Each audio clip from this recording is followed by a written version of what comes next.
Hello student, आज आपण बघणार आहे बार ग्राफ.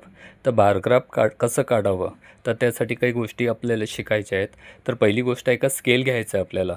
तर त्याच्यापूर्वी आपण पाहणार आहे जी आपली हॉरिझॉन्टल लाईन राहणार आहे त्याला म्हणतो आपण एक्स ॲक्सिस, आणि जी व्हर्टिकल लाईन असते त्याला म्हणतो आपण वाय ॲक्सिस. हॉरिझॉन्टल लाईनला आपल्याला जी काही माहिती दिली असेल, शाब्दिक माहिती, त्यांचे नावं लिहायचे आहेत. आता या ठिकाणी या ग्राफला जे मी काढलेलं आहे हातानंच काढलेलं आहे. तर यामध्ये नागपूर, पुणे, अमरावती आणि गोंदिया या जिल्ह्यातील तापमानाची नोंद आपल्यास करण्यास सांगितलेली आहे. म्हणून हे डिग्रीमध्ये राहणार. तर शाब्दिक माहिती कशाची दिली आहे आपल्याला? शहरांच्या तापमानाविषयी. म्हणून ही झाली शाब्दिक माहिती, म्हणून मी लिहिलेली आहे एक्स ॲक्सिसला. ठीक आहे.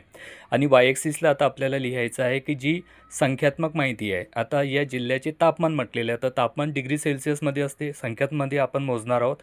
म्हणून इथं लिहिलेलं आहे आपण 1 centimetre is equal to 5 degree. Okay. प्रत्येक एका सेंटीमीटरला 5-5 डिग्रीने हे वाढत जाणार आहे. म्हणून पहिले 5, नंतर 10, नंतर 15, अशा प्रकारे आपण 35पर्यंत घेतलेलं आहे. ठीक आहे. तर ही झाली आपली न्यूमरिकल इन्फॉर्मेशन्स. ते आपण वाय ॲक्सिसला असं लिहित असतो.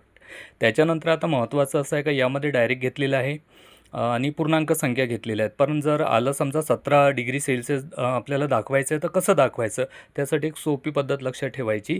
तर आपल्याला माहीत आहे बारग्राफच्या वर 1 सेंटीमीटरमध्ये टोटल ज्या लाईन असतात ते असतात 10. ओके. किती लाईन असतात? 10 असतात.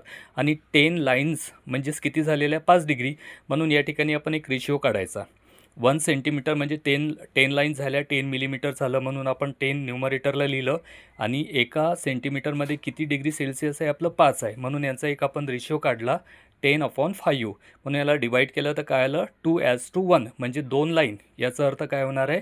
1 डिग्री. मग 2 डिग्री करायचं असेल तर त्याप्रमाणे इकडे आपण 2 मल्टिप्लाय केलं तर इकडे आपण 2 मल्टिप्लाय करू शकता. अशा प्रकारे आपल्याला 16, 17, 18, 19 अशा प्रकारचं घेऊन आपल्याला बारग्राफ सहज काढता येतो. आणि आपली जी अडचण असते ती असते स्केलची. तर स्केलमध्ये आपल्याला प्रत्येक वेळेस हेच करायचं आहे का 10 अपॉन जे आपण स्केल घेतलेलं असेल 1 सेंटीमीटर इज इक्वल टू जर 5 घेतलं तर 5ने डिवाईड करायचं, 10 घेतलं तर 10ने डिवाईड करायचं, 100 जर घेतलं असेल तर 10लाच 100ने डिवाईड करायचं. या प्रकारे कोणतीही संख्या आपण बारग्राफला दाखवू शकतो.